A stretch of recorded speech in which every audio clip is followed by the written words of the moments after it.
Okay, here's our show with Mark Scott. He's an author. He's also a CFO. Yeah. And we don't really quite get into that with him. But he was a very measured and yet kind of spunky individual. There was like a good mix of him being kind of directly talking about his books and also just kind of dropping in these kind of funny comments. And I think for people with that kind of humor, they'll find the show interesting and funny. Yes. And I really invite people to check out his books. I love his writing style. He's talking about, we get to have a really beautiful glimpse into Cincinnati. And he's talking about death and suicide and just a lot going on. And they're a good read. I highly recommend it. And his website is markescottauthor.com. He's a good one. And, really excited to share the show with everyone. Hey, check it out. Discover the perfect routine to stay in shape and find your inner peace this holiday season with Strains of the Earth Sanctuary. Find the perfect balance with our diverse range of yoga classes, rejuvenate your mind and soul with our meditation retreats, and experience the soothing power of sound healing and so much more. Are you looking for a place to host your next holiday get-together? Our sanctuary space is now available to rent for all the celebrations of your life, whether it's a birthday party, holiday celebration, work event, or just because. We have you covered. Join us in Jordan, Minnesota, and treat yourself to a holiday season filled with relaxation and rejuvenation.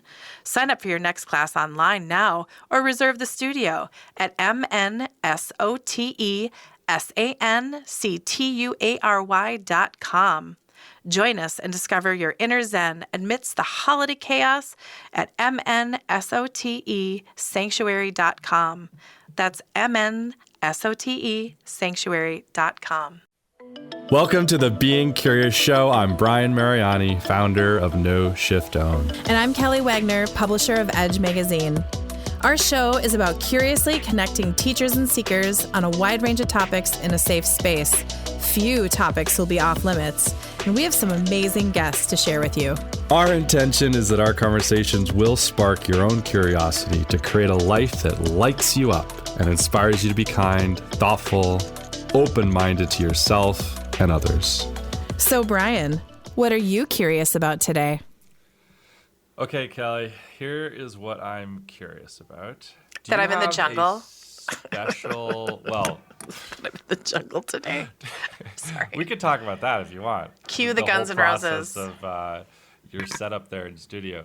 But seriously, do you have a special dish that you're known for making over the holiday season? Dude, I wish you would have had me yeah. I feel like you just thought of like so many other things that people have made that you're like, ooh, I like those. Okay, I'm going to give you three. This was a question for you. This is quick. There's three, and they're all inspired by other people. Okay, first one, Carney Wilson from Wilson Phillips. Okay, yeah. Bigger girl. Gotta love her. She makes a macaroni and cheese that has, no lie, 11 different kinds of cheeses in it. And you'd think it sounds obscene, but they like harmonize together. So if I'm in that mood, there's that. Then there is that when I worked at Best Buy in the promotions and events area, we did a little cookbook, a BBA cookbook, and there is this dip called beer dip, and it's cream cheese, powdered ranch dressing, and a half can of beer. Whip it up, put it with anything, pretzels, salt and vinegar chips, all that. Every single party I bring that to, people ask me for the recipe, and it's super simple, but it's amazing. Okay, send that to me. I will. I want all of these. They're really good. And then another one, I went to a carving class, like how to cut a turkey up, and how to cut a fillet up, and how to cut up a chicken, and it was really cool. It was a nice skills class, and it's called Toby's. I forget the name of it, but it is thinly sliced filet mignon on baguettes, and then you have this like horseradish creamy sauce, and then like some special like basil and herbs, and you just make them like little bite-sized pieces, and it's just flippin' to die for and glorious. So those are my three things. Thank you, Oh sir. yeah, I mean that's a 3-course meal right there. It's You amazing. start with the mac and cheese. Oh, yeah. You get some beer dip. Gosh. And then you finish it off with some filet on. It's like Little baguettes. like a little like a croquette. You said, right? Yeah, it's like these little things that you can just kind of like Yeah. just chomp on, and it's its own meal. And then you can end with beer dip as well too. I mean, it's just Oh yeah. it just keeps Just on round giving. it out. And it's even good the next day. So like, yeah, all of that is just amazing. You heard it here, everyone. Don't tell your dad. Don't tell your dad Kelly, about yeah, any of those. Kelly Wagner's keys to holiday success. And that's how you gain 10 pounds over the holidays. Well, I know we're excited to get started with our guest today. So who is with us today, Kelly? Today we have novelist and chief financial officer Mark E. Scott. He is an author of Drunk Log and First Date, 2 of the 3 books in a trilogy in a beautiful series. It's very, very powerful. He's working on the 3rd book. I think he's doing all the back end stuff on that. So really committed. And the book series is about 2 lost people finding each other during a literal and metaphorical storm. It's really true. Together, they navigate their way through these parallel storms and begin to heal each other in the process. Shall we welcome Mr. Mark to the show?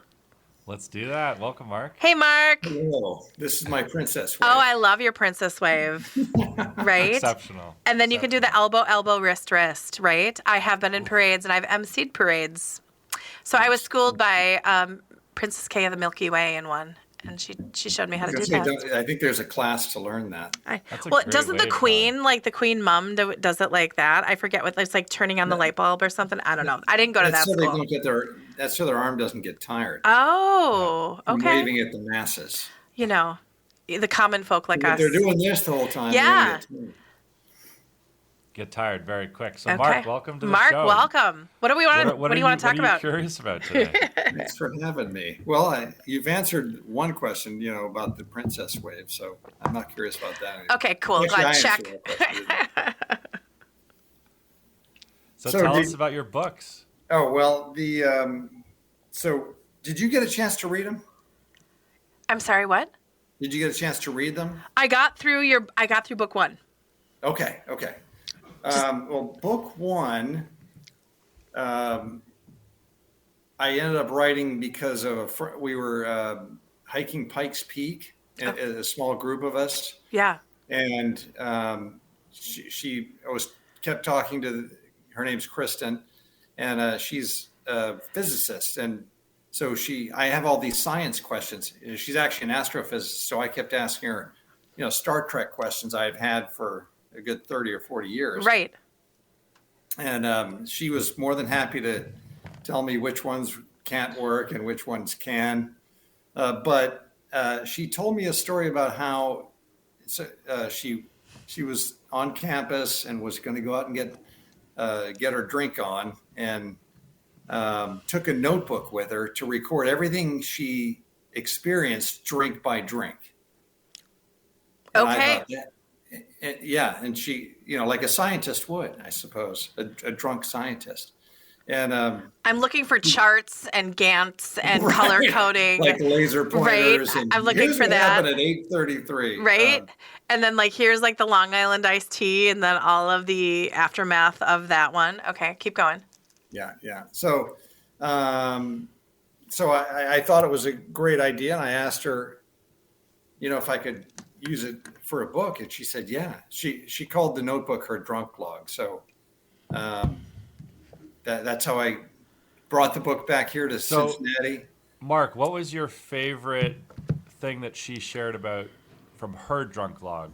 What was your favorite thing she shared from her drunk log? You talk about Kristen, Yeah. the fact that she did it. Okay, so you were just overwhelmed with the general idea. Yeah, I just And thought you got that's lost in incredible. the specifics. I could sort of picture her sitting alone in a bar with a notebook going, another Manhattan, please. Yeah. And then writing about it. So what did you feel like? Was this a download inspiration to write a book? I mean, not many people go on a hike, ask a silly question, and then write a book. So What compelled you to actually put your own pen to pad? I had, I needed another book idea. I had a book out called Burning Buildings, which my agent had not found a publisher for. And then after a goodly amount of rejections, she goes, write another one. And so that happened to coincide with Pikes that Peak. trip. Exactly. And so that was first, Drunk Log is actually the fourth book I've completed, first one professionally published. And it was, it's just such a unique thing. And so I brought the idea back here to Cincinnati and talked to a writer friend of mine, and a more experienced writer friend. He goes, well, what's the story around it? You can't just have him sitting at a bar getting drunk writing about it. I'm thinking, and I thought, why can't I do that? But I came up with the story of Jack and Aria. Jack is a 30-year-old engineer responsible for the death of a 7-year-old nephew. And, here's a great holiday story. Of course, a year after the accident, he decides he's going to throw himself off the Roebling suspension bridge over the Ohio River because he just can't stand the guilt and the pressure of it anymore. Yeah. And so the whole book is him going bar to bar, writing about his experiences with his nephew, his experience with his family, that sort of a paean to his life to be left behind after he throws himself off the bridge. Off the bridge, yeah, right. Yeah.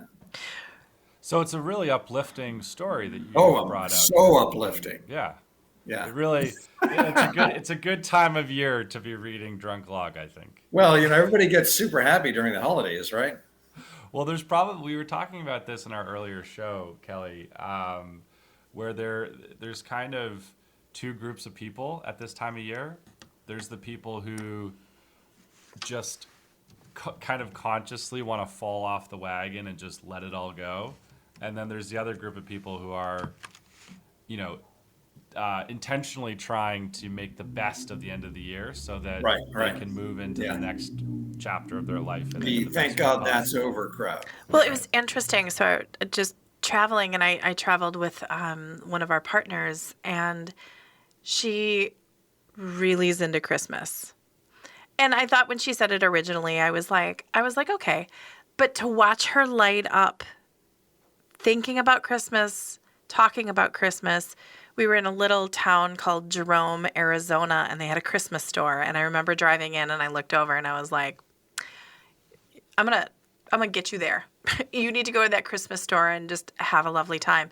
And even when we got to the hotel, she was excited because there was the Hallmark. I didn't realize Hallmark has like multiple channels for all the Christmas movies, and just looking over and seeing the joy that she had to be able to be filled with going to the store and watching the films. It was just like, oh, I don't have that same calling to Christmas, but I was really honored to hold space and watch her have that delight and that glee.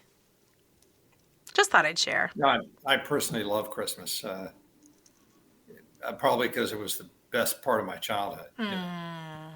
But so, what do you do these days, Mark, to celebrate Christmas? To celebrate, hearkening back to your childhood? Do you do anything ceremonially? Do you want a straight answer or the answer that popped into my head? I want the one that popped in your head. The answer that popped in my head is I get a fifth of Irish whiskey and I watch Love Actually. Sweet. I bet you're not alone in that. Yeah, I'm like, there's no judging here. I think that's fantastic. But what's the politically correct answer? Well, Christmas is, I have a traditional Christmas where the kids come over and, spend it with my mom lives a block from me down there. So, it's pretty standard fare, I suppose would be the correct response. But yeah. So tell me why, bringing back to the books, because again, your website is markescottauthor.com. Just want to make sure that people Yes. can connect with you. Which, And then which will be up and running soon. oh, it's okay. It'll be it'll be good. And then Facebook, your handle is Mark E. Scott Author. And the same thing with Instagram. So you stayed consistent. That's really nice. I know. I thought about using a pen name, and James K. Rowling came to mind, thinking I could maybe ride that train, accidentally. Somebody buys the book and then wonders where all the wizards are. But, I went ahead to use my real name. No, I think it's powerful. So why should people pick up these two books? Talk to us. And I know you're a little biased since they're from you, but talk to us. Yeah, go ahead. For me, and I don't want to sound egotistical, but I think Drunk Log came out surprisingly reflective. And I was parts that I weren't sure would work, as I was writing them, worked in the whole. I hope you felt the same way. But it turned out to be it turned out to be more than I thought it was going to be. I never really even expected Arya she was sort of a side character initially, right. Just the bartender. And then she loomed large, and I honestly don't know how that happened. She joined the story and then became, half the story. Half the story, right.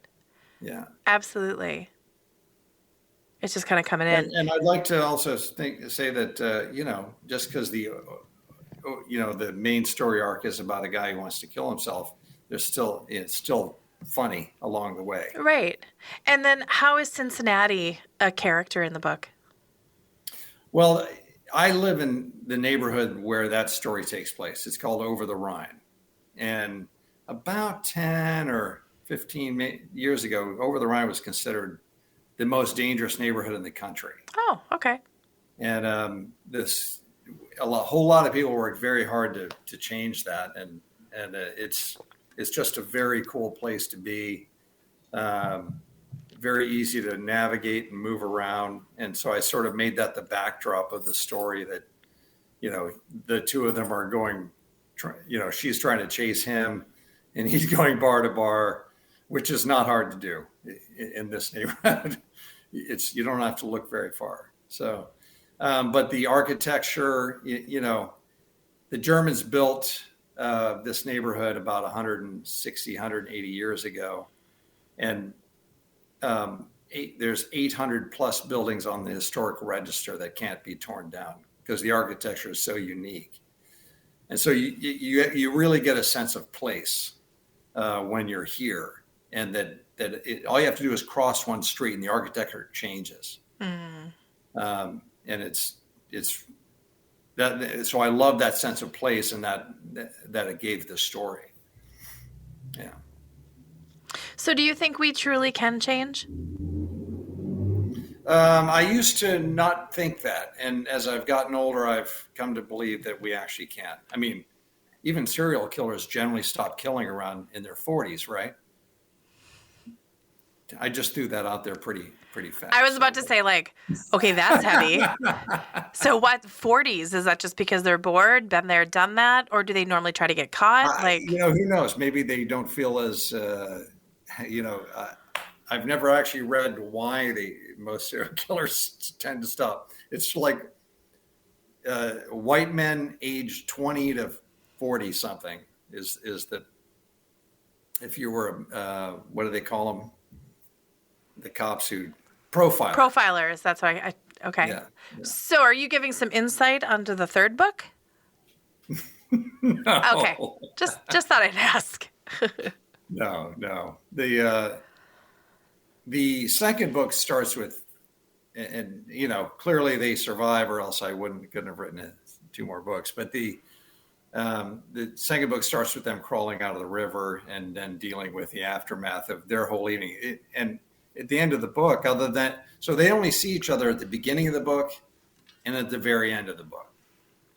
And then in book 2, they are together nearly the entire time. And it's when they really start learning about each other through various and sundry adventures that they're having with the police, firemen, and hospital personnel. So what have you learned by being, I mean, you present yourself as a novelist and a CFO. I mean, that is an interesting story right there, just by those titles. What did you learn during this process of writing? And again, you've had other books, and I think you have other books that are going to be calling to you and downloaded and coming through. What's your biggest learning by creating this, sharing it, and then birthing it into the world? Fear mostly. So That's beautiful. Once you put it out there, that's it. So burning. I've been writing since I was 8. I tried my first novel when I was about 15, and then again when I was 20, and I was in the service. But